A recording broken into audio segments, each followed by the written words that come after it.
Hello? Yes, it's working.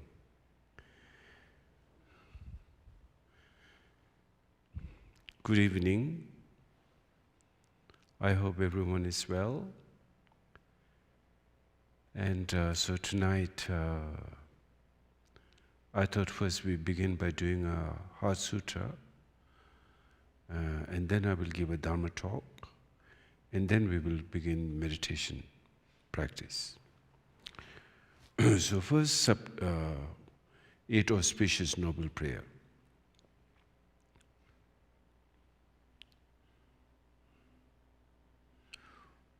No zenum darijinu rupe, taji jujino jubayi, sangi judangi dupa peso, kuna jasa tacho. Tashi sho, demi jebe sitin tundogon, chebe jebe gata padamba, kuna gombo jujin.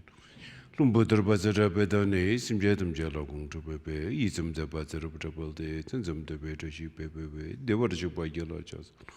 Jambejino Badendo Jose, Cheres, Wangumbo Jambebe, saying you put upon numbers, Namgan, you papa Zogunduzon, Upeduji, Peganoshina, no bother water in your mai, Chazalanum to you. Changes and Bagala, Chazalo, and Jenda Jota Jisrigina, the Jumbozayon. You know, don't have to be many years when you're colored, and Jenda Jaja, and Jen, Chitu watching. Yuzum, Timbebe, Trashil, Hamogala, Chazalo, somebody with the Jews. Migdonanda Galpo Yurgosung, Pakeboda, Luan Mimisa, Namtis Zella Zokoloda, Tishuladan, who Dojisen, P1 teaching. Sosumnasu, Gilik de Shipe, Jidinkuangela, Chazalo, Dajeting the Chawazumbala, Gedanya Warsawa, Kunjini, to them baby something. Yijin Drup, Tashi Dele, Pusum Soparsho, Dajeting the Chawazumbala, Gedanya Warsawa, Kunjini, to them baby something, Yijin Drup, Tashi Dele Pusum.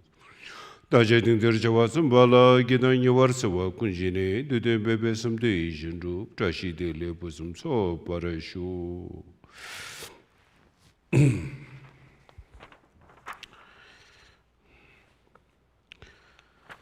Thus I have heard, once the Blessed One was dwelling in Rajgriha at Vulture Peak Mountain, together with a great gathering of the Sangha of monks and a great gathering of the Sangha of bodhisattvas. At that time, the Blessed One entered the samadhi that expresses the Dharma called profound illumination. And at the same time, noble Avalokeshvara, the bodhisattva Mahasattva, while practicing the profound Pajna Paramita, saw in this way. He saw the 5 skandha to be empty of nature. Then through the power of the Buddha, Venerable Shariputra said to noble Avalokeshvara, the Bodhisattva Mahasattva, how should a son or daughter of noble family train who wishes to practice the profound Pajna Paramita?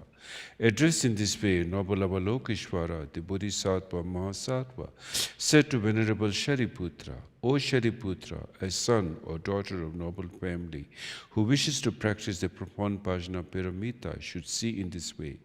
Seeing the 5 skandha to be empty of nature. Form is emptiness, emptiness also is form. Emptiness is no other than form, form is no other than emptiness. In the same way, feeling, perception, formation, and consciousness are emptiness. Thus, Shariputra, all dharmas are emptiness. They are no characteristic, there is no birth and no cessation. There is no impurity and no purity. There is no decrease and no increase. Therefore, Shariputra, in emptiness, there is no form, no feeling, no perception, no formation, no consciousness, no eye, no ear, no nose, no tongue, no body, no mind, no appearance, no sound, no smell, no taste, no touch, no dharmas, no eye dhatu up to no mind dhatu, no dhatu of dharmas, no mind consciousness dhatu, no ignorance, no end of ignorance, up to no old age and death. No end of old age and death, no suffering, no origin of suffering, no cessation of suffering, no path, no wisdom, no attainment, and no non-attainment. Therefore, Shariputra, since the bodhisattvas have no attainment, they abide by means of Pajna Paramita. Since there is no obscuration of mind, there is no fear. They transcend the falsity and attain complete nirvana. All the Buddhas of the 3 times, by means of Pajna Paramita, fully awakened to the unsurpassable, true, complete enlightenment. Therefore, the great mantra of Pajna Paramita, the mantra of great insight, the unsurpassed mantra, the unequal mantra, the mantra that calms all suffering, should be known as truth. Since there is no deception, the Pajna Paramita mantra is said in this way. Tayatha Om Gate Gate Para Gate Para Sam Gate Buddhiso. Tayatha Om Gate Gate Para Gate Para Sam Gate Buddhiso. Tayatha Om Gate Gate Para Gate Para Sam Gate Buddhiso. Thus Shariputra, the Bodhisattva, Mahasattva, should train in the profound Pajna Paramita. Then the Blessed One arose from the Samadhi and praised noble Avalokiteshvara, the Bodhisattva Mahasattva, saying, Good, good, O son of noble family, thus it is, O son of noble family. Thus it is, one should practice the profound Pajna Paramita just as you have taught, and all the Tathagatas will rejoice. When the Blessed One has said this, the Venerable Shariputra, noble Avalokiteshvara, the Bodhisattva Mahasattva, their whole assembly in the world with the gods, humans, asuras, and Gandharvas, rejoice and praise the words of the Blessed One. Homage to the Buddha, homage to the Dharma, homage to the Sangha, homage to the Great Mother, perfection of wisdom. May my words of truth be accomplished, just as previously when Kaushika, sovereign of the Devas, relied on reciting and contemplating the profound meaning of the perfection of wisdom, to turn back the demon of ego and negative habits and all harmful influence. So too do I rely on reciting and contemplating the profound meaning of the perfection of wisdom. May the demon of ego and negative habits and all harmful influence be turned back, annihilated, pacified, utterly pacified. Homage to the Buddha, homage to the Dharma, homage to the Sangha, homage to the Great Mother. Perfection of wisdom, may my words of truth be accomplished. Just as previously when Kaushika, sovereign of the Devas, relied on reciting and contemplating the profound meaning of the perfection of wisdom, to turn back the demon of ego and negative habits and all harmful influence, so too do I rely on reciting and contemplating the profound meaning of the perfection of wisdom. May the demon of ego and negative habits and all harmful influence be turned back, annihilated, pacified, utterly pacified. Homage to the Buddha, homage to the Dharma, homage to the Sangha, homage to the Great Mother, perfection of wisdom. May my words of truth be accomplished, just as previously when Kaushika, sovereign of the Devas, relied on reciting and contemplating the profound meaning of the perfection of wisdom, to turn back the demon of ego and negative habits and all harmful influence. So too do I rely on reciting and contemplating the profound meaning of the perfection of wisdom. May the demon of ego and negative habits and all harmful influence be turned back, annihilated, pacified, utterly pacified. Whatever occurs, independence upon interconnectedness is unceasing and unborn, uninterrupted and impermanent. Neither comes nor goes, neither has multiple meaning nor a single meaning. Is the complete pacification of elaboration, the manifestation of peace. Homage to the sacred speech of the completely awakened Buddha. Chumnande para gumbo jizun jabe yana cha zalo gangilo de meeting in dam dar as a witching to you could do. Godazabazara mother mother the way is away, Dozogona Pujita, the Yanato Jing, the Zoom, do the Jero, Monuna, Legacy, Mother Mosi, the Warrior, which is that. Then is a Jesuit or the Indian as I guess it away, Chudachun, Dalum was jumping the Umarapazana, the Marapazana, the Marapazana, the Marapazana, the Marapazana. Umarapazana, the Marapana, the Marapazana, the Marapana, the Marapazana, the Marapana, the Marapazana, the Umarapazana, the Marapana, the Marapazana, the Kurum, the Jish. Ubedana Shera Bretonum, Lemas a major Gumbo Jambayana chance to consider the bomb, choose it. Gumbo Jamie Yiki, me Parianton, Vara show.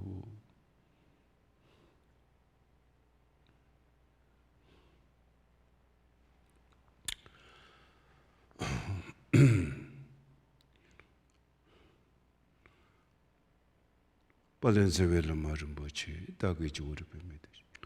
Good ancient people, Nijisung de Gusung Tuking Utup Saldus.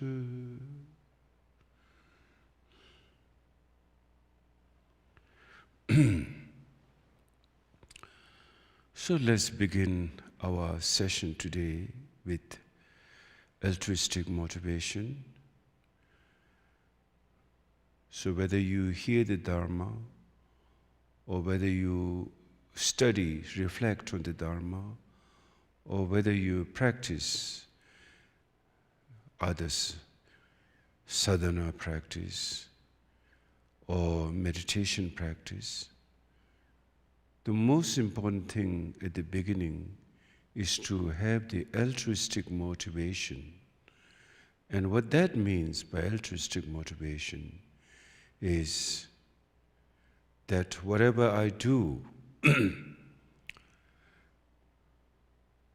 in general, as I said, whether you hear the Dharma, or whether you contemplate on the Dharma, or whether you meditate on the Dharma, that it should benefit all sentient beings. And your motivation is that I will achieve enlightenment.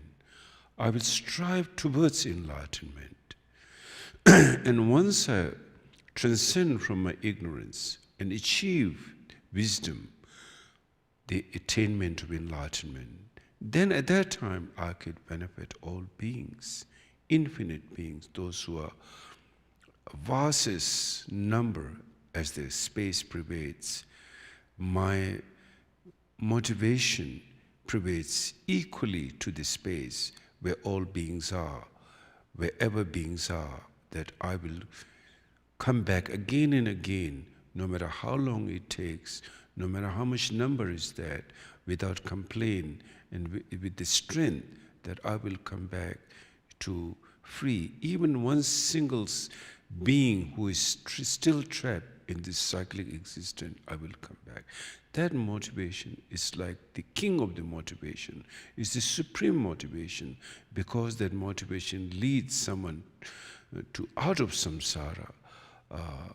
And for that, you are hearing the Dharma, you are contemplating on the Dharma, and you are meditating, or whatever the practice of Dharma you're doing, whether Mahayoga practice, Anuyoga practice, Adi Yoga practice, Mahamudra practice, meditation, anything that your motivation is the most important at the beginning, that it should go at the first hand. Now, supposing this altruistic motivation doesn't go in the first hand, then you may be doing this practice to make yourself feel comfortable, and which is fine, but it doesn't become part of enlightenment. It will become a temporal source of joy, because any Dharma practice that you practice, whether shamatha meditation, even you do Tonglen practice, whether you do shamatha meditation, or any practice will reduce the afflictive emotion, and you will accordingly, as the level of reduction of that afflictive emotion, you will comparably, equivalently, you will experience the joy and calmness and peacefulness. But that's still not good enough. The reason is you're still bound by the ego. As long as you are bound by the ego, then your joy is also limited, because your joy is pretty much dependent on a condition, dimension, phenomena. And then any condition which is based on condition has limitation. And so your joy will be only temporal. It will not be part of the larger picture of transcending from samsara, because you begin with that I'll do this meditation so that I can be peaceful, I can be calm. So therefore, from the true Dharma point of view, it is a problematic. It's a problematic because then, your own self-concern is bigger in this. So what it does, then it blocks away, so many possibilities of joy within you, possibility of unlimited skillfulness within you, the tremendous wisdom within you. They all become like narrow up, because your motivation was not big enough. So therefore, whatever you are based on your motivation, which is the foundation, and then the path which you will travel accordingly on that motivation, and your result will be according to the motivation, a smaller picture, because you start with a smaller mindset. The mindset was for my own salvation, for my own happiness. So therefore, you wouldn't reach something larger picture. Your ego wouldn't be broken up. You wouldn't not able to slice through the duality. Rather, you're still living in a cocoon of duality. So therefore, that's become a problematic as far as the enlightenment is concerned. Now then, one of the very interesting thing of the Dharma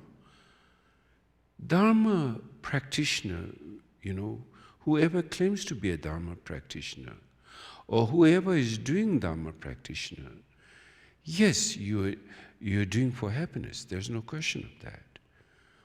But let's be clear that your focus, your aim, is to focus towards enlightenment. Now, if your focus is to aim towards enlightenment, then you should also know what that requires, to achieve enlightenment. What are the causes and conditions required for that? I think that's question number one. As I said, now when we talk about enlightenment, you and I, we can all agree that ego is not something that we can achieve enlightenment, because it's a false, wrong notion. It's a misconstrued intelligence. It is an intelligence, but it's a misconstrued intelligence. It's based on ignorance. It's based on fear. It's based on uncertainty. It's not based on clarity. It's not based on compassion.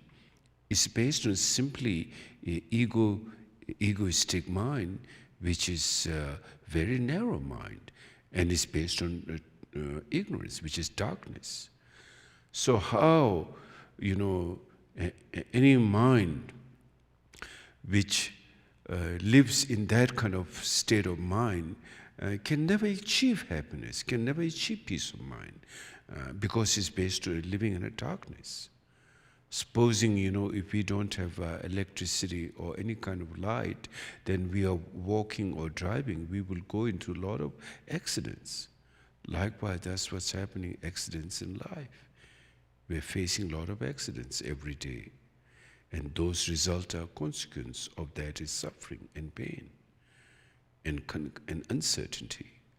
And furthermore, more uncertainty and more suffering and more painful experience. So for that we need light.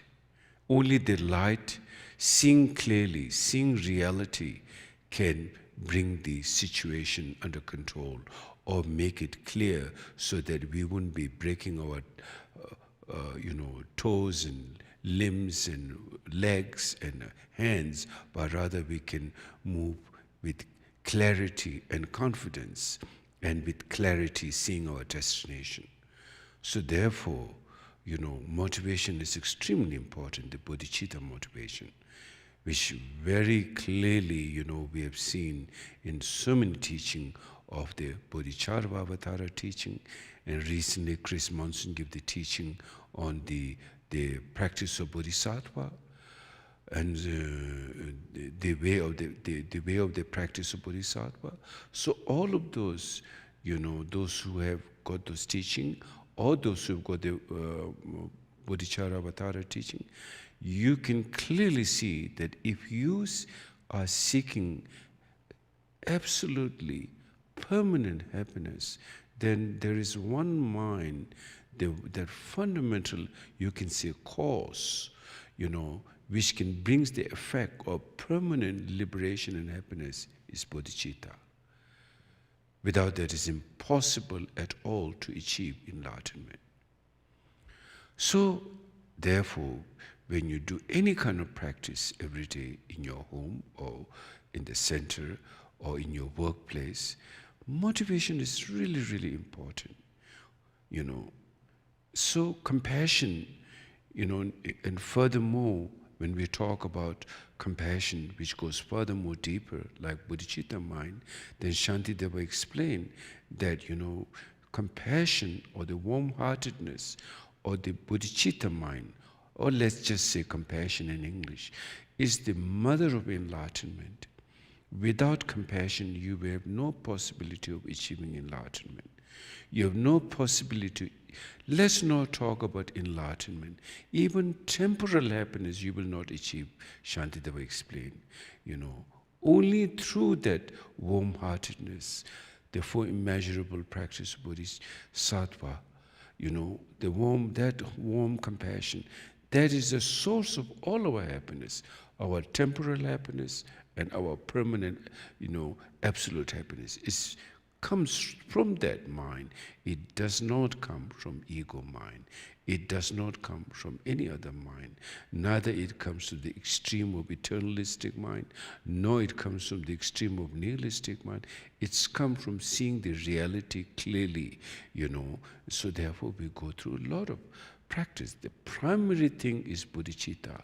So whatever you do, first of all, you need to, like if you're planning something, the planning is our bodhicitta mind. I could, quite comfortably say that the planning mind of all Dharma practitioner is bodhicitta. You don't have bodhicitta, you don't really have Dharma practice then. You may gain a lot of power by reciting mantra, or you can have like intuitive thing, or you can have power to fly in the sky, or you have the power to dive into the earth. You can have the power to sleep in the snow and melt the snow, but you're still wrapped up in an ego. It's just that temporal, some distractions, temporal power you achieve. At the end, they're good at nothing. Really, it's good at nothing. If you see a billionaire, they seem to achieve a lot, but then at the end, there are a lot of suffering. And the biggest suffering, when they die, they can't take a single thing, not a single dime, and they have to leave everything, including their own body. And who they think of themselves, that very idea of the notion of oneself is also dropped, and you take a different form and different birth, and then so you go on with the next karma. So nothing is there that you can, that's how the ego, no matter how much, even a good ego, like trying to help, there's no good ego generally, it's a mixed ego, mixed bag. But let's say even the mixed bag has a problem, that kind of limitation. So the only mind which can lead us to liberation is bodhicitta mind. So therefore, I don't need to further explain about that you can read in Bodhicharya Avatara teaching, and then the way of the Bodhisattva, Gyaltse Laglen practice, which Chris Monson has recently given that. So please read those things. And then tonight, I thought, based on our just, what I was saying just a few moments ago, I thought to connect more a little bit on the bodhicitta mind. I think sometimes people have some kind of misunderstanding, since bodhicitta is a Sanskrit word, and in English the closest thing we can come is compassion. And I don't think compassion represents the entire bodhicitta mind, particularly the absolute bodhicitta mind. There's no really, Roman words or Latin word that we can find called, absolute bodhicitta. So we have to make it up, and that's the closest thing we can come up. It's like calling it relative bodhicitta and absolute bodhicitta. So in that way, the first out of these two bodhicitta, relative and the absolute, first of all, of course, we have to deal with the relative, where there's a sense of identification of oneself. The person who will practice the bodhisattva yana, the path of the bodhisattva, or the practice of bodhisattva. So there's still a person one identifies with, and that person is practicing, and finally that person, he or she, achieves enlightenment, and then goes to, become a Buddha, transcendent. Now, when we talk about that, what I want to talk a little bit on a subject is when we say that when we hear the word compassion, we always think that it's directed to somebody else. That you are the one who is generating compassion and the recipient is the other person, someone outside of you. I think that's a misunderstanding. It's not really the case. I think it's the opposite. Yes, you focus your compassion towards others, but you're focusing towards others based on what you experience about yourself. If you didn't really went through a pain yourself, you would never understand the pain of other person, first of all. You see, we think, yes, I generate compassion to the person who has pain. But how can you have that emotional compassion, emotional feeling or compassionate feeling, the warm-heartedness to the other? Because when you are going through that or you went through that. So based on that, you are feeling the warmth, So therefore, you are automatically, you're receiving that warmth of, when you're experiencing compassion to someone, your mind is also getting the benefit of the warm-heartedness. As a result of getting the benefit within you, you feel joy, you feel peaceful, and your afflictive emotion, no longer, there's an absence of afflictive emotion. There's a sense of gentleness because you have received that, foremost you have received it. And hopefully the other have received it, actually. Hopefully the other have received it. Depends, how you have practiced that. If you're completely, with genuine,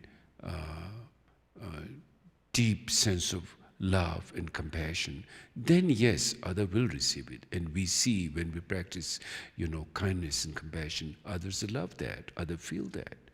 But you are feeling the foremost. You are really the recipient of the foremost. And then furthermore, the other person is only there for a certain period of time. So if your compassion is simply based on an object that you need the other person, and then, if that person is gone, your compassion be gone too. But that's not the case. In fact, when even that person left, you don't see that person for days or months, you still feel like a lot of warmth. Supposing you see someone, like injured on a highway, an accident, and you were there. And then you see if they have broken leg or whatever, you see how much pain they were going through, and you really feel that that their suffering may go away right away. And even the ambulance take that person away and gone to hospital, and you never know, you don't know what happened to him or her after that. You have no connection. But nevertheless, you do feel, oh, I wonder how is that person, in your mind. So when you begin to see and experience that, I wonder how is that, you're feeling the warmth, and you're receiving that bodhicitta mind blessing. It's slicing your ego, it's slicing your selfishness. At the same time, it's bringing the warmth and joy. So you're continuously in bodhicitta. So it's not necessarily that it has to rely on an other person, but your own mind is the nature of bodhicitta, in other words. Because your mind is bodhicitta, it is the nature of Buddha nature, therefore you experience that, you feel that. So there's a deeper level of that. Yes, on an external gross level, we can say, yes, that person is going through suffering, so therefore I feel the love that he or she can be free of that pain and suffering. But for that, you need to have that experience, to go through, to feel the other person's pain. Without that, you wouldn't be able to feel that. So therefore, bodhicitta mind, how the bodhicitta mind can lead a person to freedom from ego and freedom from duality and freedom from all deception, because it's the natural quality, is the nature of our mind, is the enlightened quality of our mind. That's, I think, very important to understand. So then the further you practice bodhicitta, the deeper it gets, the more awakening happens. So that's, essential for us to achieve enlightenment. Without that bodhicitta mind, it is impossible. And so therefore the practitioner has to look deeper. When you experience bodhicitta, there is always a sense of compassion that you feel to yourself too. Because as long as the duality still persists in you, your duality also becomes recipient of your bodhicitta, in other words. If you're completely transcended, then, it's just like unceasing. Since the mind's nature is bodhicitta, it is unceasing compassion all the time. But whenever you focus, that's not the case for beginners and ordinary people. Only when they focus to bodhicitta, then they can feel the warmth. Like when you do tonglen, then how do you feel the warmth? Because you know what pain is, you know what suffering is, and you can also see that suffering reduces when you generate bodhicitta. So those are very important for your mental well-being and physical well-being, and furthermore, on the longer run, for your enlightenment, to be free from this cyclic bond, cyclic existence bond, to be free from that. So I thought to say that, and please focus on that. This is a very important subject. So then, now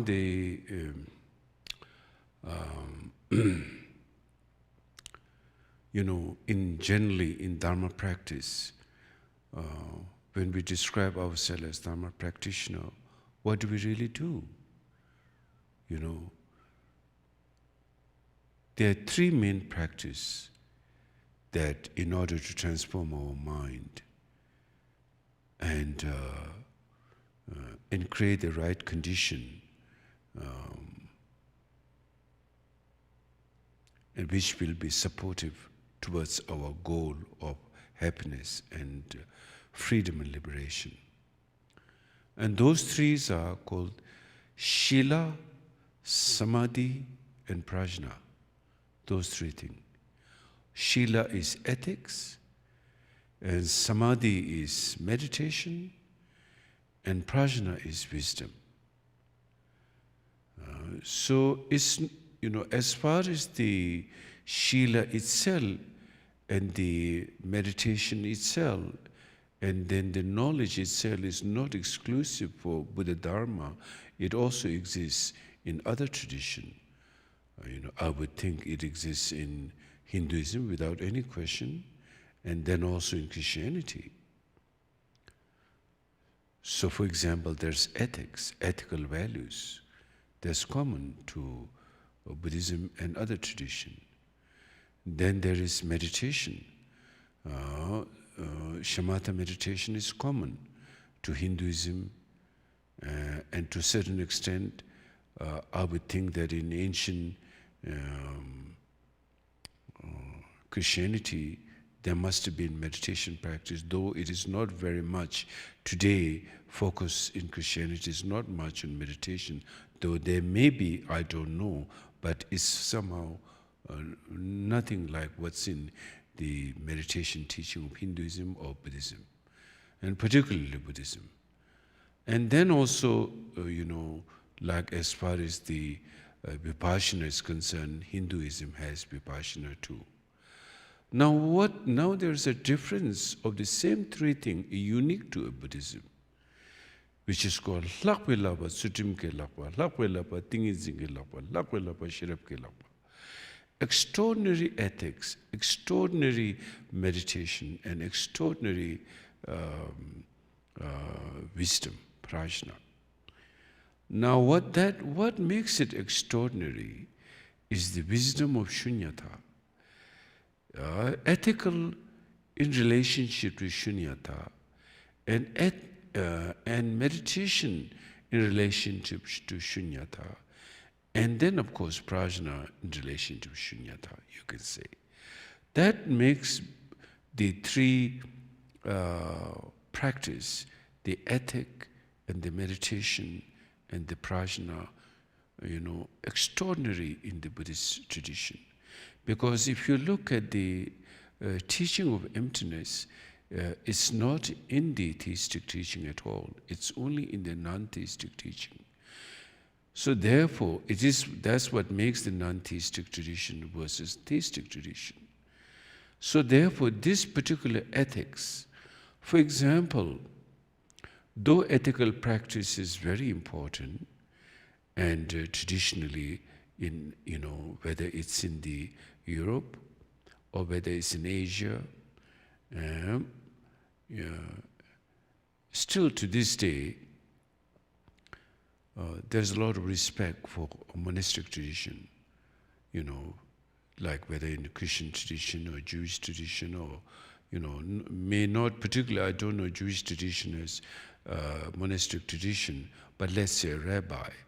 A rabbi is respected, when a rabbi enters a home, is respected more than any ordinary person. Same thing, a monk or priest in Christian tradition is respected more than other people, or nun who comes is respected more than other women and other person. We call sister, or we call father, or in the Christian tradition. Then in the Buddhist tradition, there's monks and nuns, who holds the ethical value. So therefore, holding the ethical value is something everyone looks highly upon, because it's based with, I would call, lack of afflictive emotion. Not absence of afflictive emotion, but lack of afflictive emotion. Absence of afflictive emotion can only happen if there is realization of emptiness. Otherwise, the practice of ethical values and ethical practice is based on wonderful qualities, but still there's dualistic game involved in that. So therefore, it's not really an absence of afflictive emotion. There's reduction of afflictive emotion.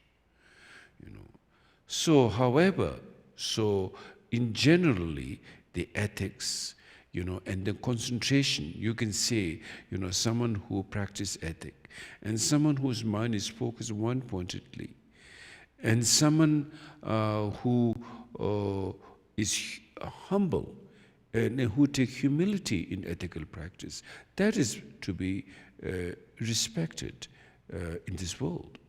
Because we all try to seek that higher attainment, which brings happiness. Of course, through practicing in all those traditions, it brings happiness. So therefore, those are respected.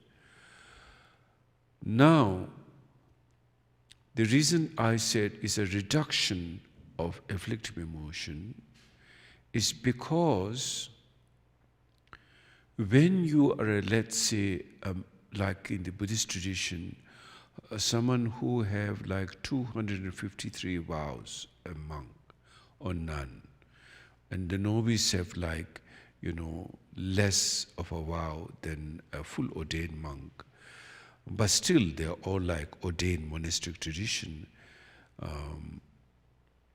and that's wonderful. We also generally, we don't see in the West very much a tradition of monastic tradition. It's a kind of like a rare thing to see here, whether today, especially today's time, whether in the Jewish tradition or Christian tradition or Buddhist tradition, whatever, we see very little of monks and nuns, whatever. However, when there's a certain level of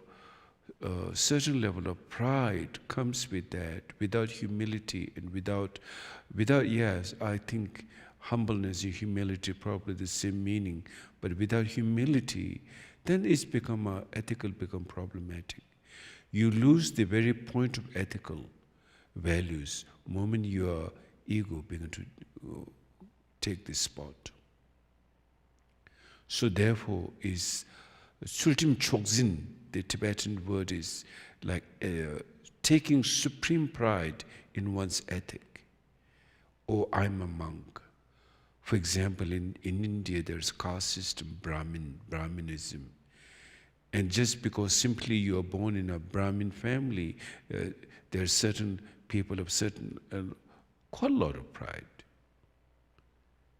You know, one time I was in Benares, and then I was going in a taxi from the airport, and there was a driver and another person, the owner of the taxi came, and then how to say, before we reach the destination, he has to get out at some spot. And then he introduced to me, saying that he's the owner of that particular taxi, and if I want to go for the next few days, then he will happy to send his taxi. And by the way, he said, I'm Brahmin. So like he's special. I said, okay. So, that kind of pride, what happens? It makes your ego stronger. You do not become Brahmin. Since Brahminism was so, in ancient India, high caste, and there's a certain level of pride, which was their problem. So when in Bodh Gaya, if you go to Bodh Gaya, where Buddha achieved enlightenment, there's a stone which was carved, and Buddha said, you do not become Brahmin by birth, but you become Brahmin by deeds. You see? So therefore, humility is very important. Not to give credit to our ego, but rather able to cut through that ego is become very important for the spiritual growth and for our happiness. Now then, when we talk about the extraordinary ethics and extraordinary meditation, extraordinary prajna wisdom, then it's really like, transcending ego. When you transcend ego, then it's become, for example, the practice of 6 paramita. Practice of 6 paramita, let's say, look at the first paramita is generosity, second paramita is ethics, third paramita is patience, fourth paramita is diligence, fifth paramita is concentration, meditation, and sixth paramita is prajna, the wisdom. So it's not that, that we have to seek generosity in one spot, ethic in another spot, patience in another spot, diligence in another spot, concentration in another spot, and then the defining quality, the wisdom, or seeing the prajna, wisdom mind in another spot. They're not to be, it's not that they have to be practiced in 6 different separate spots. It can be practiced in one spot, all 6 at the same time. So for example, if you have to give something,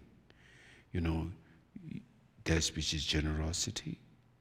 There's the first paramita, jnana, dana, not jnana, dan. In a Sanskrit language, it's called dan, means generosity. So you give, that's the first paramita. And the second is shila, the ethic. Ethic is when you give something, For example, if you in your family or with your friend, you sit on the table and then the dinner time comes and you don't throw the plate away to each one, the spoons and and napkins, just throw it on their face. Nobody's gonna like that. You make the food ready and then you show respect to them, which is the ethics. You put it properly on the table setting, for example. So there's the second practice of paramita, the ethics. And then the third is, even, after you spend like 5 hours cooking food and your backs are hurting, your hands are burning, but you don't just, you kind of lose your patience. Okay, here it is now, oh, sorry, now I'm too tired. Go and help yourself, something like that. You make effort to bring them joy to your family, for example, and you make effort, even your backs are hurting, your hands are hurting, you lift the food and put it there properly with diligence. Rain or shine, you don't complain, we just put it there. That's the third paramita, patience. Diligence, there's the diligence, making effort. Then the fourth is the patient. Zöpa, the Tibetan word is zöpa. Even, if it hurts, if it's not easy, or someone may be complaining, this is not right, but you have patience, tolerance, patience. Then, while you're giving that, your mind is fully focused, how they can all enjoy their food, for example, one without distraction. It's not that, okay, a nice TV show is there. My favorite TV show started. I'm just going to go and you guys help yourself. Not like that, but rather completely being there, for example. That's the fifth paramita. And the sixth, what makes paramita finally, without the sixth one, it wouldn't be paramita. What makes it paramita is seeing that oneself, nature is also emptiness, devoid of inherent existence. The food which you're giving is also devoid of any inherent existence. And the person who is receiving is also devoid of inherent existence, which is the true nature of reality. So in that way, but at the same time, when we talk about the true nature of reality, like devoid of inherent existence, always there is a danger, possibility of a negation. And that negation can, if not understood properly, can lead to nihilism.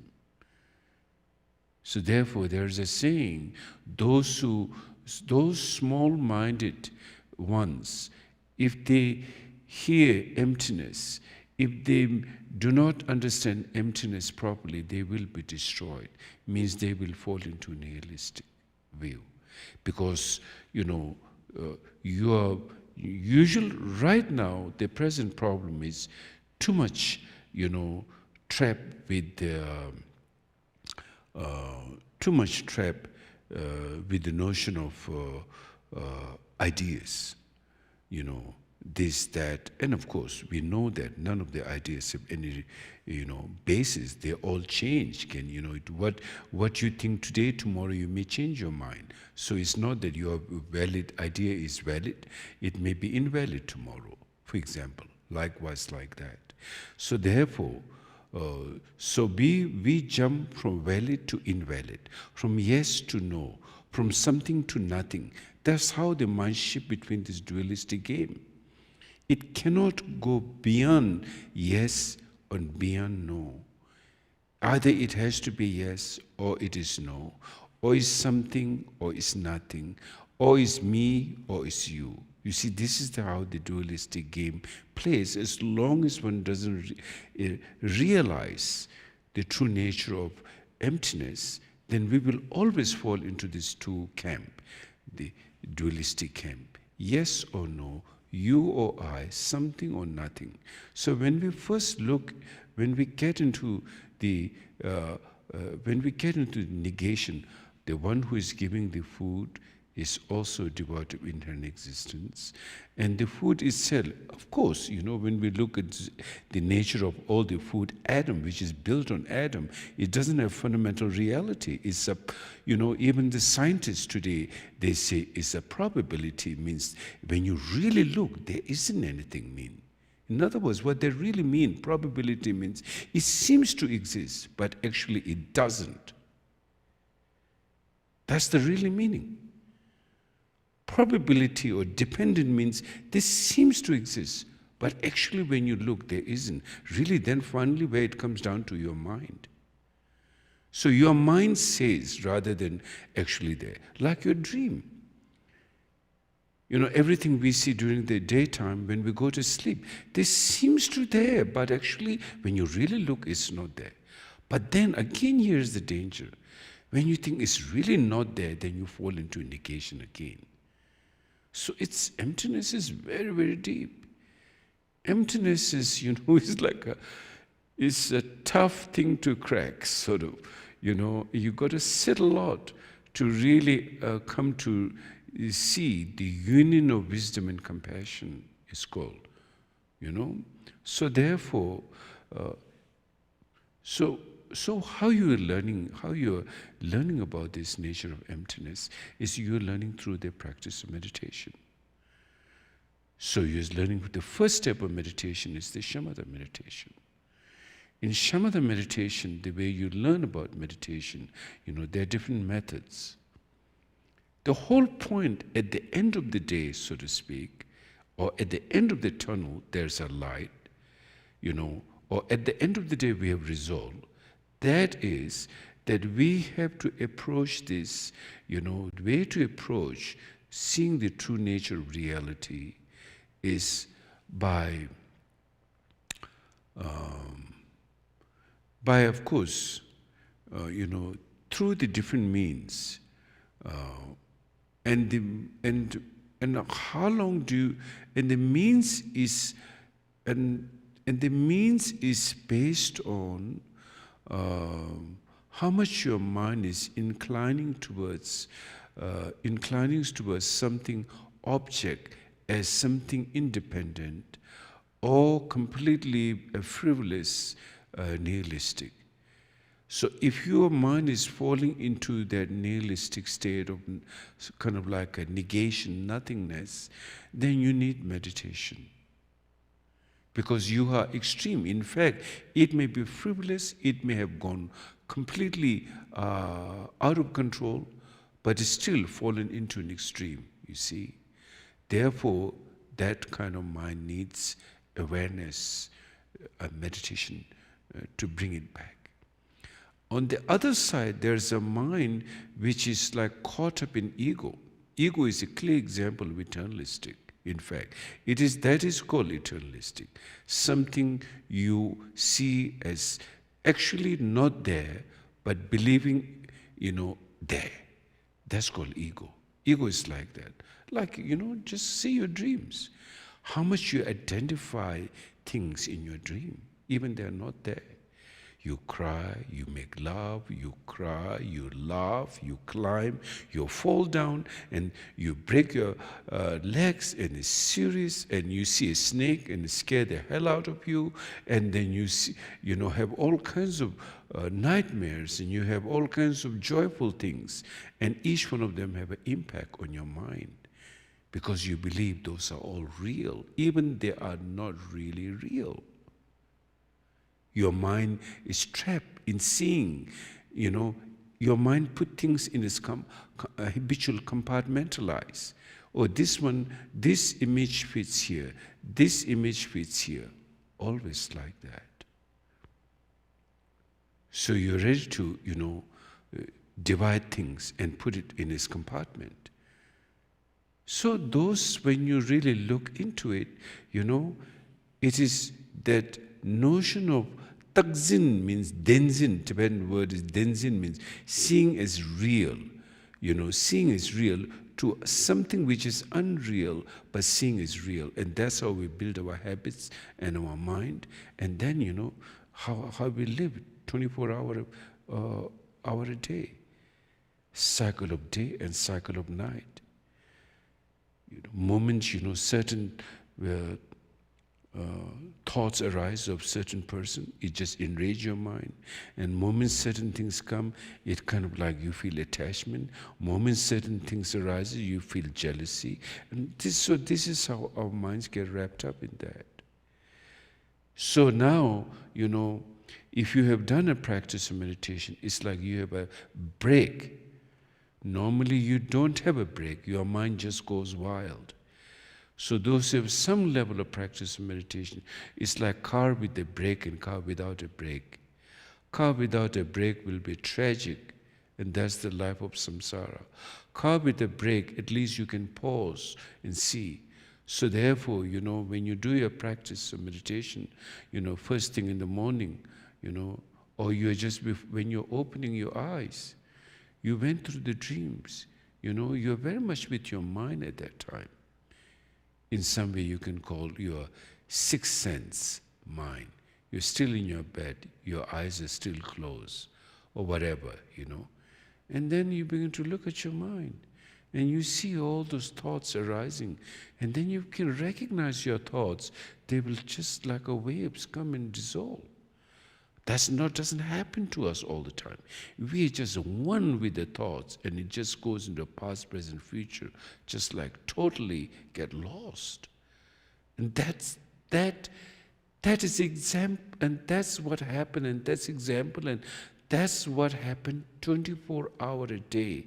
That we identify every single thing come, and it's an issue of every single thoughts and emotion comes into our mind. Like you have the issue to handle, to solve the world problem. I guess instead of solving the world problem, we make the problem. So sadly, or wherever we, like, I don't know exactly the meaning of Midas touch, No matter where your thought goes, you just build up, this really afflictive emotion. There's no peace, there's no calmness. And you just juggle through that, wrapped up into that. So therefore you need to recognize that, So it's good, when we do practice meditation, we begin to have some grasp of understanding of our mind. And that's how the mind can, understanding mind, then you can have peace and freedom and happiness. So that's, I think, very important. So now, the method of meditation, there can be many different methods. There's breathing meditation, there's, focusing on an object meditation, and then there's like totally non-descriptive, without any image. You can just simply look at the mind meditation, many levels of meditation.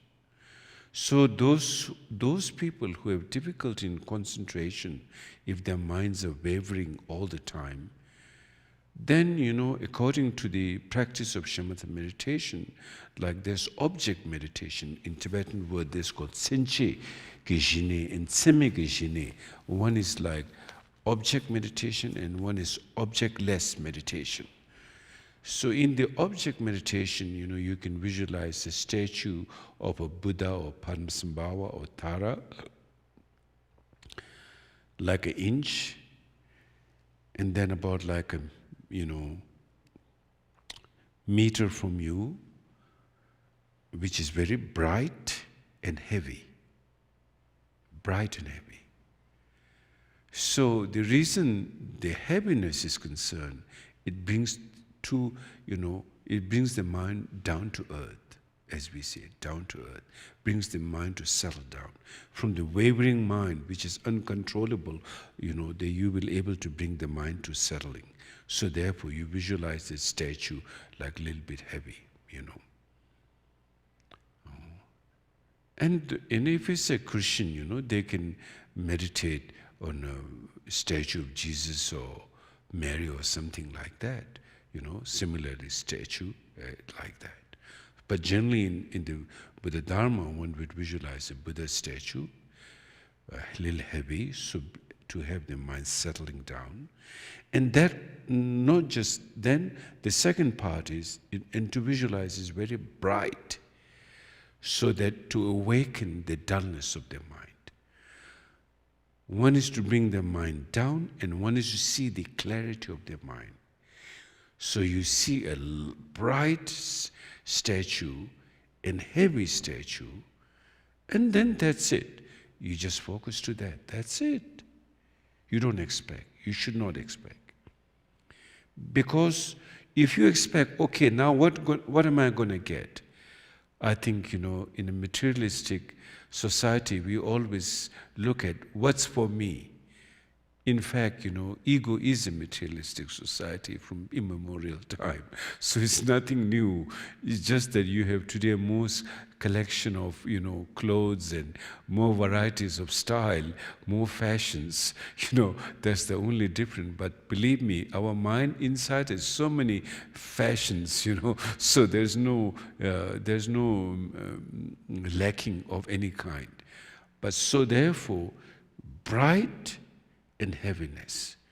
And then just that's it. In one of the books by Chögyam Trungpa Rinpoche, he says that in meditation, one should not expect. More you expect, the more problem. The less you expect, the more profound your meditation will be. Which is true in every tradition, in the Dzogchen tradition, Mahamudra tradition, Shamatha meditation, all explain the same thing, So therefore, you meditate without expectation. Because if you do expect, that expectation is your obstacle. It will block your mind. Instead of seeing the path and opening your mind and experiencing what will naturally happen in the natural mind, it will be unnatural. And the unnatural thing is your expectation. That will block. So you sit, whether you rain or shine, like every day you sit. And you should have a discipline. Like in anything else, you need discipline in life. You need a discipline in this here too. And then don't look at the, like a result. There's no instant meditation. There's no drive-in meditation. You can go to McDonald's and pick up your McDonald's in the next 5 minutes. Your meditation is not going to be like that. Your meditation you do, today you may not experience anything particularly change today. But then after 20 days, after a month, after 2 months, then when you look back, when you first did the meditation, and then what's now, then you will see the difference. That's how the mind works. You're not going to see, of course, sometimes you may experience meditation in a sitting posture. It all depends person to person. But the point is, no matter who is doing, whether it's an advanced practitioner or whether it's a beginning practitioner or whether it's a middle practitioner, you should not expect. You should just do it, and that's it. And that will itself.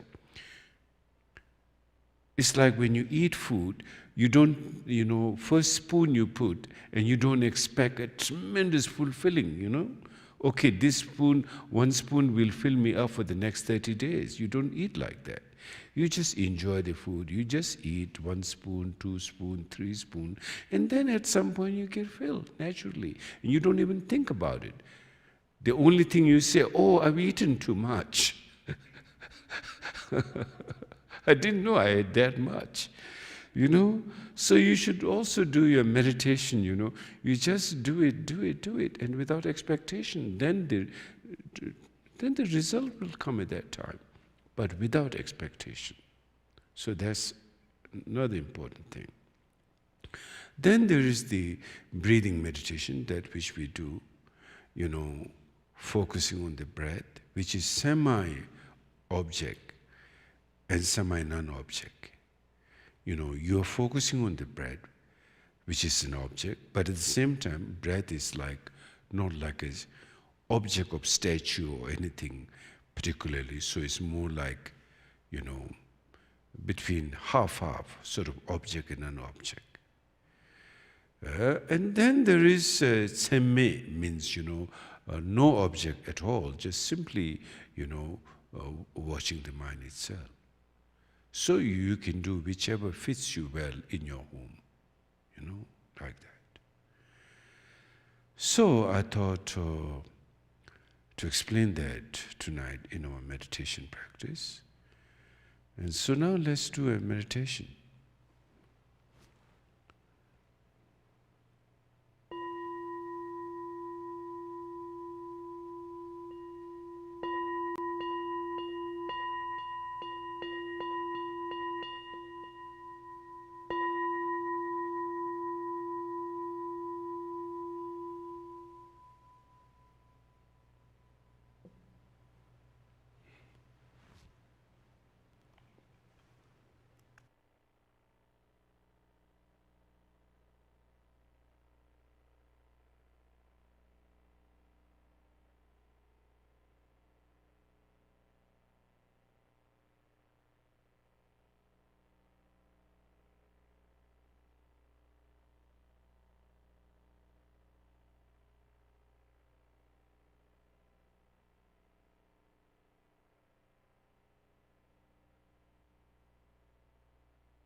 Okay, so if you have any questions, we can have a discussion here.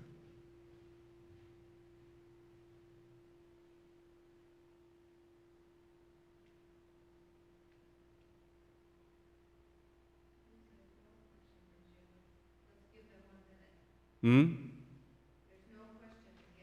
Okay. Okay. Okay.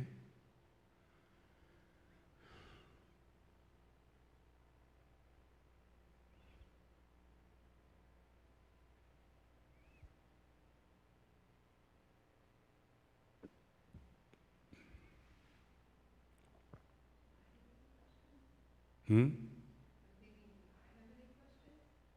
You have question?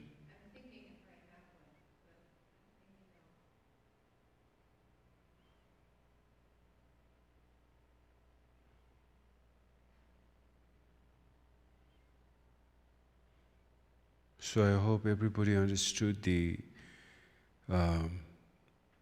Shila, Samadhi, and Samadhi is meditation, and then Prajna, wisdom. So today we talk about those three things. We talk about bodhicitta, how it comes first to us, rather than it goes to others. Of course it goes to others, but we are the main recipient of that. So that point, and we talk about it, the Shila, Samadhi, Prajna, that's the second point, and then we talk about meditation, the third point. So I hope you all understand. And any questions? No questions? Okay, all right then.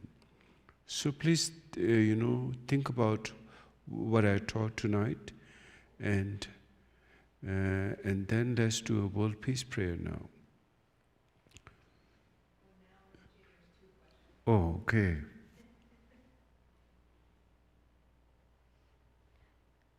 First question is from Kadak. From who? Kadak. Kada. Kadak asks, so in meditation is Kada. Kadak, where are you from? You can type it into the chat. So it will take a minute, Rinpoche, because there's a delay. Is it a Western name? No, it's like Ka, K-A, and Dak. Dak. Kadak. I see. Let's see. The question is, so in meditation, is one's intention important? Yes. Before you do the meditation, you need the intention. Once you have started the meditation, then you don't entertain intention. Yeah. Second question from Maggie. How important is it to observe precepts, Shila, like being honest, not misusing relationships in the process of meditation and practice? Very important. If you don't have Shila, all the higher qualities of a human rebirth, and including Deva's rebirth, or the three higher rebirths, all comes from the practice of Shila, ethical values. If you don't have ethical value practice, you will not even able to achieve a human body in your next life. So ethical practice is very important, and even here in this world we count on ethical practice. So it is important. It creates the right environment and condition for your bodhicitta mind to grow. For example, in the Hinayana practice is the foundation, Mahayana practice is like building something on it, and the Vajrayana practice is this roof of it. Like that. You can't have the roof without the building, and you can't have the building without the foundation. So they are all important. Rinpoche, Kadak is from Chico, California. Okay. Kadak sounds like a Tibetan name. There's Katak and Kadak, maybe it could be some different tradition name, but in Tibetan, Kataks mean primordial purity. And a Kadak kadak means mouth licking.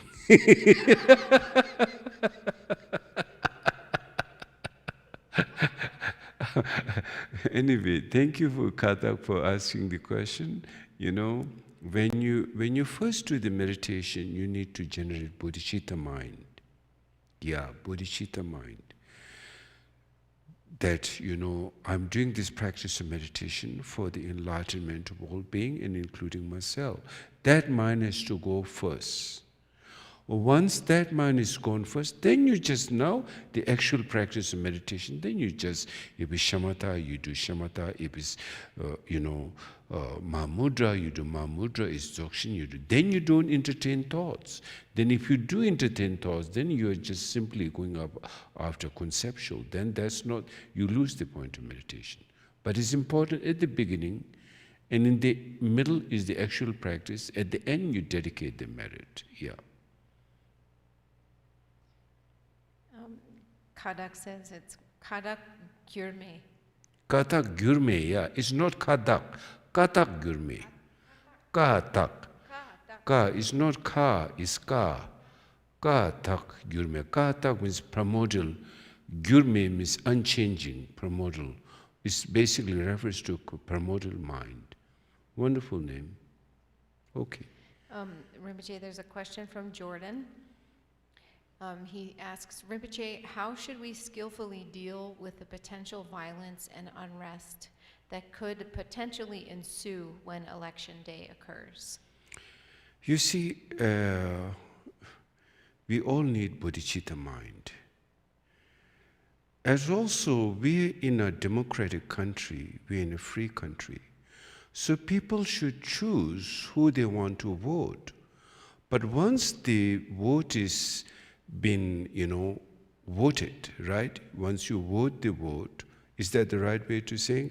Once you put the vote, whether through, I understood by mail or by actually going there, and then whatever the majority, one will win, one will lose. And that's what democracy means. And whether one like it or not, then is the majority choice, and we should all accept that. Whoever wins, we have to respect that. That's very important, and not after that. If we say, no, the person I want should be win and not the other, then we are going to feudal law system. We're not in a democratic system.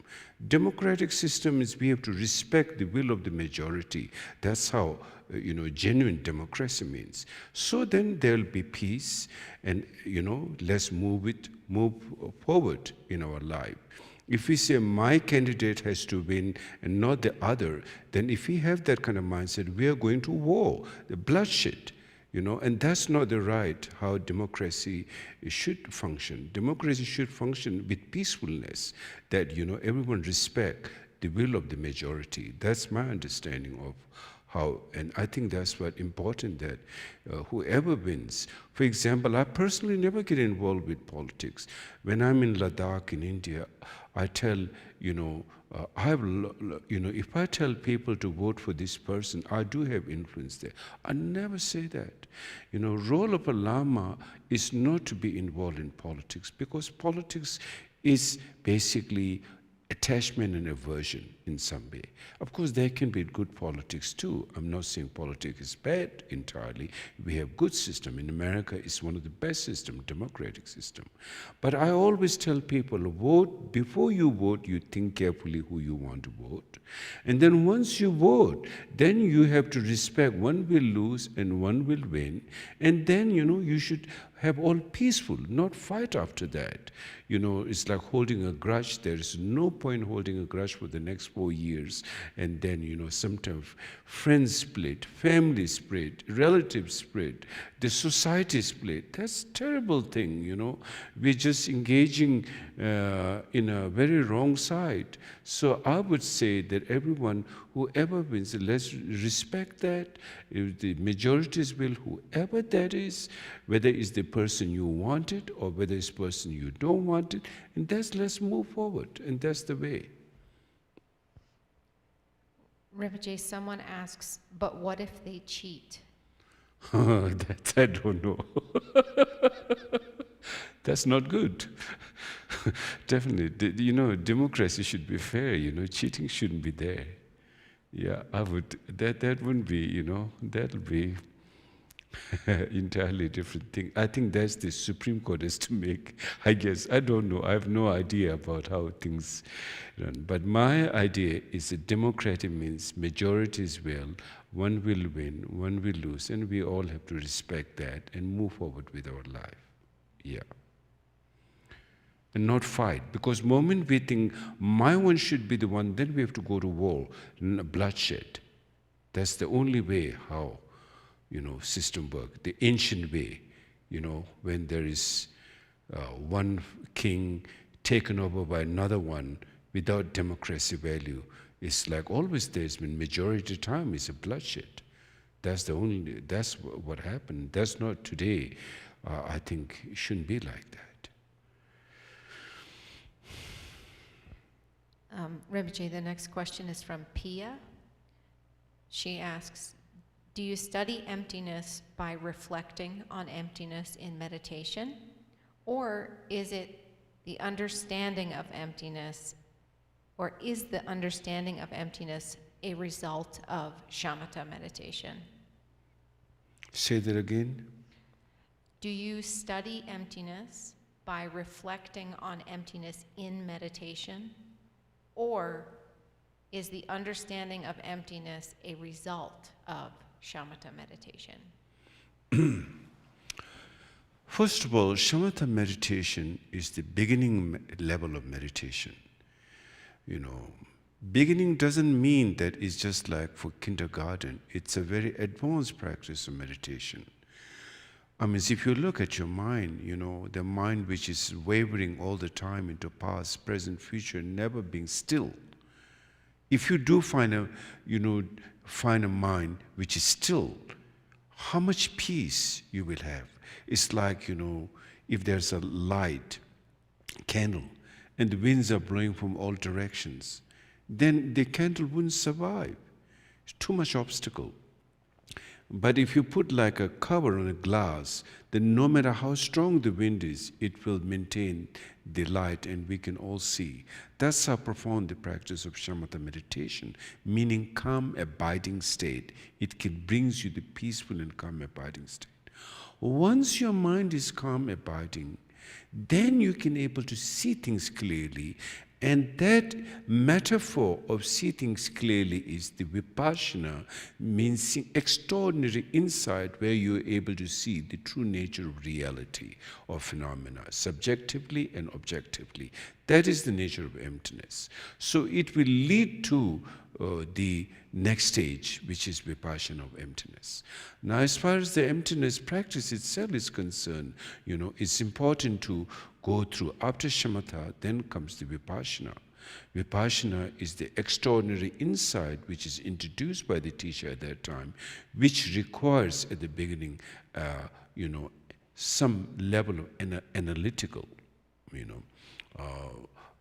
subjective-wise analytical, objective-wise analytical, to put it brief. And then through that, finally, then is called just naked awareness. Naked awareness has come, then you don't analyze at all, because conceptual can bring conceptual, conceptual cannot bring unconceptual, in other words. Is the English right word, unconceptual? Yeah, non-conceptual. Conceptual cannot produce non-conceptual. Conceptual will always produce conceptual. But at the beginning, it is important to go through some level of analytical meditation so that because our mind is always busy, going forth and here and there. So therefore, once you have some clear understanding of that, then the next stage is the non-conceptual meditation, which comes in the Mahamudra and Dzogchen teaching. Yeah.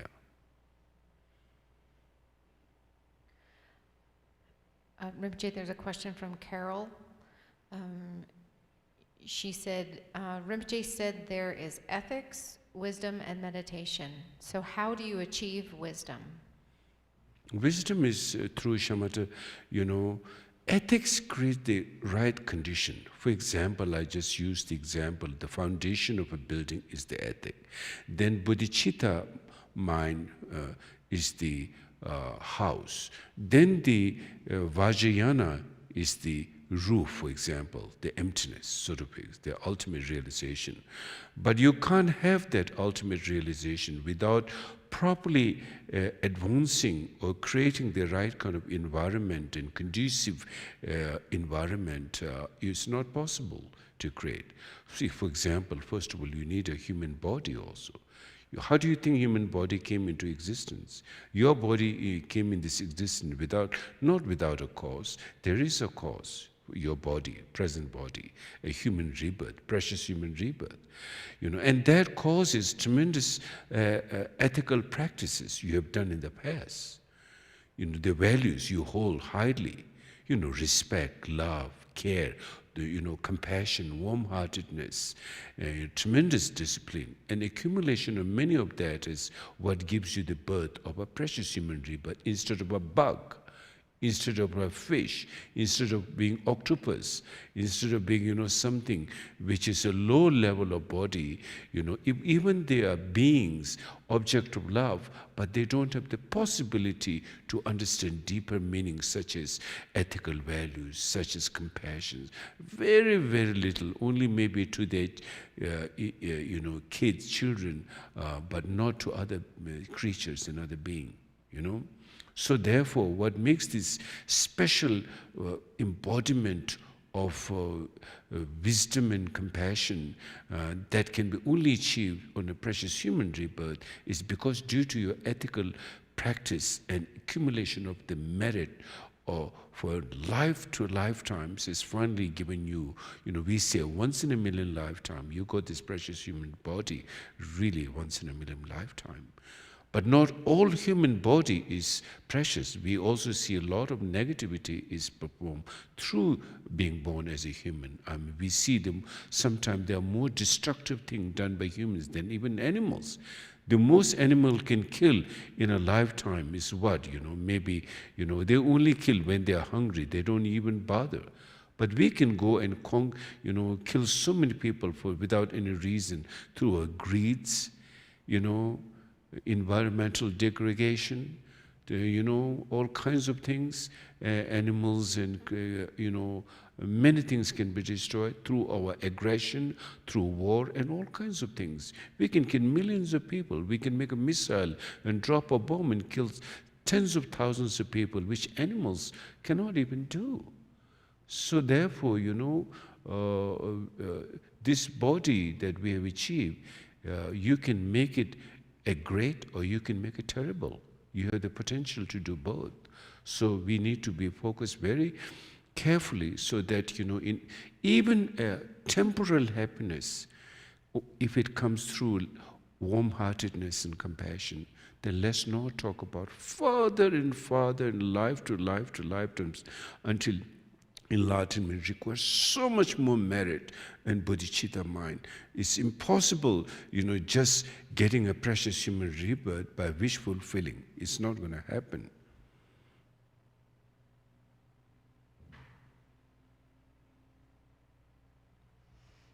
Thanks, Rinpoche. There's two more statements. The first one is there anything worth fighting for? Excuse me? Is there anything worth fighting for?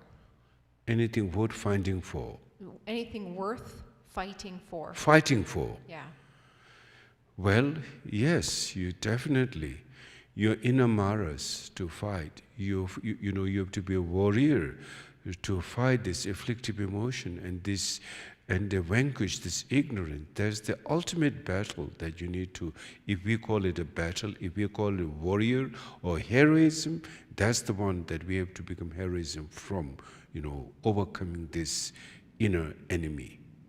That's what, for example, in the Hinayana level is called Drachompa, the one who vanquished the enemy. The enemy is not external enemy, but enemy is our own inner ignorance and aggression, and all the rest of the afflictive emotion.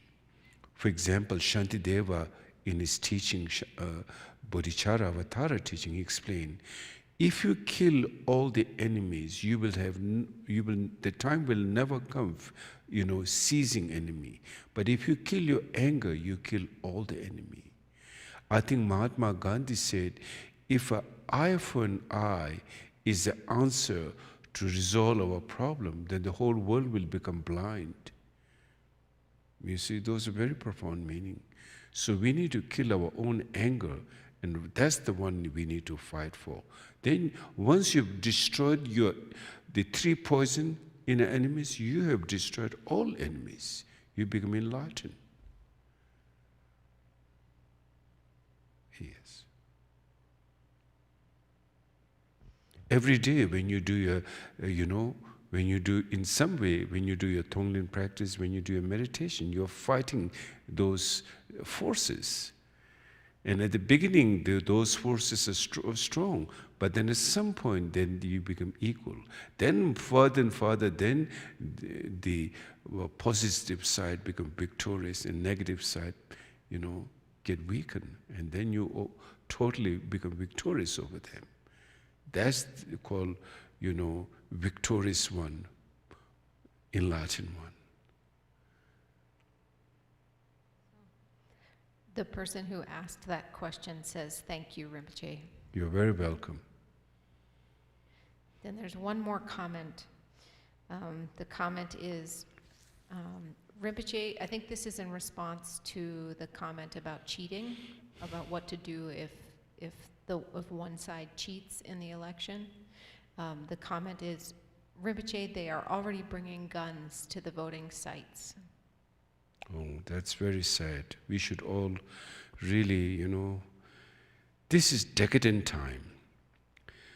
Decadent time where people's passions and aggressions grow so much, It's not that we don't have this before, but now the, external circumstance and everything brings this kind of emotion to a peak.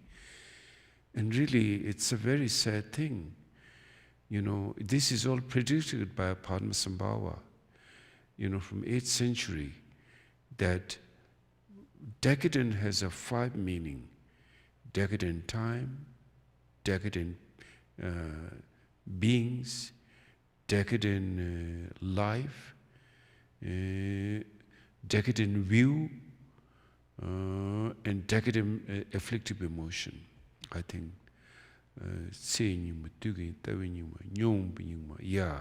So, of course, we do, as long as there is ignorance, there is afflictive emotion without saying, it's given, right? We can all agree. So, afflictive emotion today is even more than before, I mean, just look at that way. In some way, it's very sad. But that's the situation we live in this world today. In ancient times, it is the church or the temple or the monastery or the where people go for refuge and where people ask advice. And those people who are in the temple, in the church, whether it's priest or monk or nun, whatever, yogi or yogini, they are all those who've done a lot of practice on compassion and kindness and on the wisdom of emptiness. So they have vanquished their afflictive emotion, and there is nothing but they share the wisdom and compassion with beings and guide them through that. Now today, we have come to psychologists and psychotherapy, which is good. There are some really, I'm sure there are bodhisattvas among them, but not the majority of them. But these people making living, you have to go and trust someone,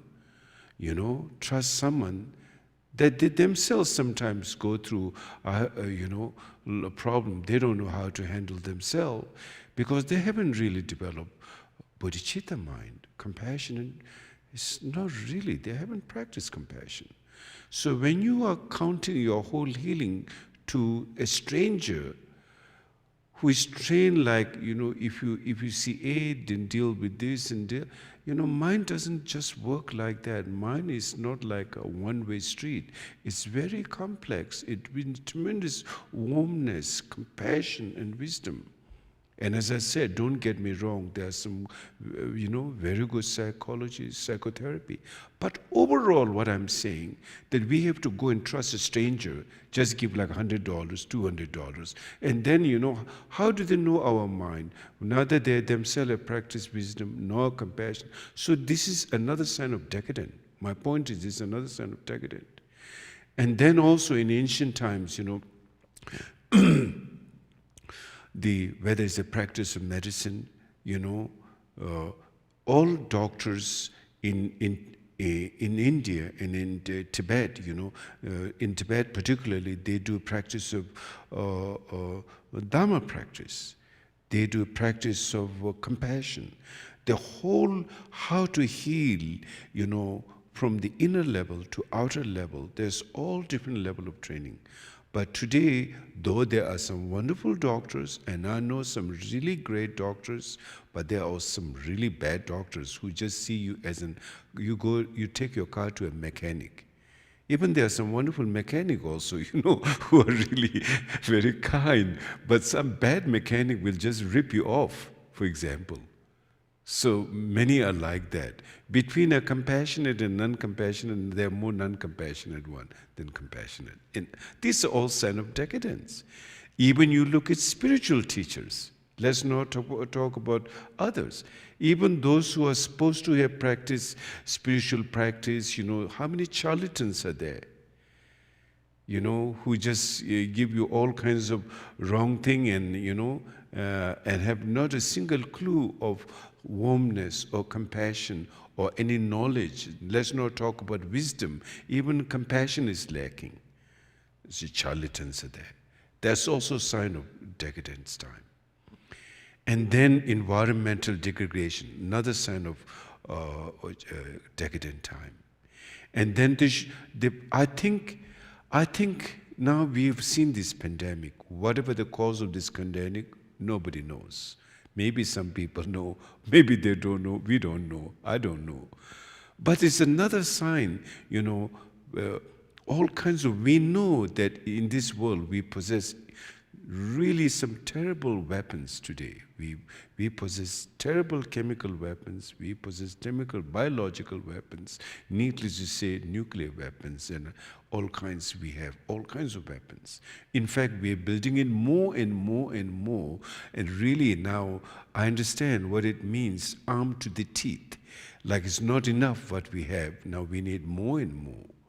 So this is another sign of decadence. So what happens? There comes, sickness will come, like what we're seeing this year. Pandemic has come, people can't go to job, people losing their job. And then there is, once the economic goes down, even farmers couldn't really plant their fields. And then it's really, the next thing is, after famines come war, because then people were fighting for food and things like that. And then comes the, after famines comes sickness. Sickness, war, all these are, connected, one thing after another. So it's, all these are a sign of decadent time. So it's a very sad time, generally very sad time. And then we are seeing all kinds of, craziness today in the news, if you see all over the world, all over the world. So we need, so how do we take care of ourselves in a time like this? Bodhicitta mind. Just because others are shooting doesn't mean we have to shoot. Just because somebody is jumping from the cliff doesn't mean you have to jump from the cliff. Just because someone is showing you negative mindset, stirring you up, you don't have to stir them back. You practice your bodhicitta and you will vanquish all those afflictive emotions which are our main enemies. and we will vanquish that, we will become victorious. So therefore, you must focus to your Dharma practice more than ever before.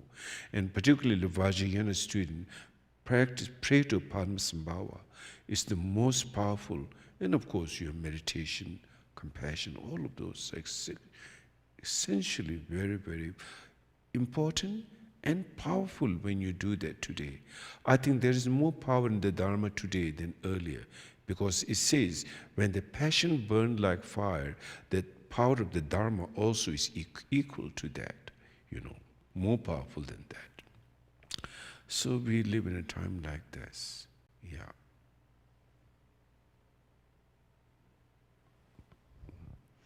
Rinpoche, there's some thank you messages, and then one more question. Maybe I'll read the question first and then say the thank yous. From Maggie again, I feel democracy can be a disguise of overgrown ego. Too many people think democracy justifies everything they do. Do you think ancient governance can be good for modern society? You see, democracy is one of the best systems in a human world. Of course, we would like to be, if our Lokeshwara come, or Tara, Mother Tara comes and run the world, will be very wonderful, but we don't have the merit to, such a leadership. So the democracy, good or bad, it doesn't mean that always we make the right choice in democracy. We also make the wrong choice. But that's the system that we have to live with. It's the collective karma of beings. So if we have to change that, I think then, merit.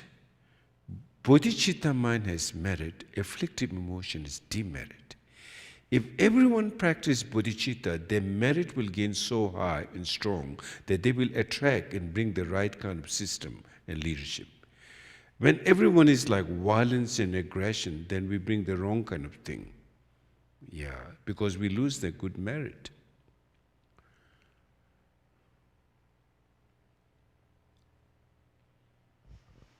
That was the last one. Coco says, thank you, Rinpoche, from the bottom of my heart for sharing your prajna with us. Thank you, Coco. I hope you're well. And your practice, I'm going to call you and check with you how you're doing. But thank you all. Thank you very much. Yeah. Please practice bodhicitta mind. Just because others are in aggression and violence doesn't mean that we have to also do the same thing. Our gun is our wisdom. We're going to strike this afflictive emotion with our wisdom mind, which is billions of times more powerful than any weapons. Yeah. There's some more thank you messages. One from Jamila or Yamila in New Zealand. Thanking you for such rich teachings with warm appreciation. It's a joy to be in your presence. Jackie Bruni says, thank you, Rinpoche. Kadak says, Kadak says, deeply grateful for your teachings. Jordan says, thank you. Tara says, thank you. Maggie says, thank you, very grateful. Thank you. Yeah. Thank you very much. That's all. Okay, so let's dedicate the merit. In the world in general and in this nation, may not even the names, disease, famine, war, and suffering be heard. May virtues, qualities, and merit and prosperity greatly increase, and may continuous good fortune and sublime well-being perfectly rise. In the world in general and in this nation, may not even the names, disease, famine, war, and suffering be heard. May virtues, qualities, and merit and prosperity greatly increase, and may continuous good fortune and sublime well-being perfectly rise. In the world in general and in this nation, may not even the names, disease, famine, war, and suffering be heard. May virtues, qualities, and merit and prosperity greatly increase, and may continuous good fortune and sublime well-being perfectly rise. By this merit, may all beings gain omniscience, and thus defeat the neurosis and negative actions which are our the enemies. from the the turbulent turbulent waves of birth, old age, sickness, and death. From the ocean of cyclic existence, may all beings be be liberated. liberated. Thank you. And so I'm giving the teaching when, Tracy? Not this week, but next week I'm giving on Saturday the Terkadundu Yidam practice explanation, how to do the practice in retreat. And many of you have got that empowerment from Soks Rinpoche and Dujumyangsi. And I think I may have also given that empowerment a long time ago. And then the Bardo teaching, which I have still something left, I would be explaining on the when? Sunday. So on the 7th is the Terkadundu teaching, and the Sunday the 8th. And then the next Thursday, I will be leading the meditation. Right? Yeah, okay. Yeah, so wonderful. Thank you. Good night.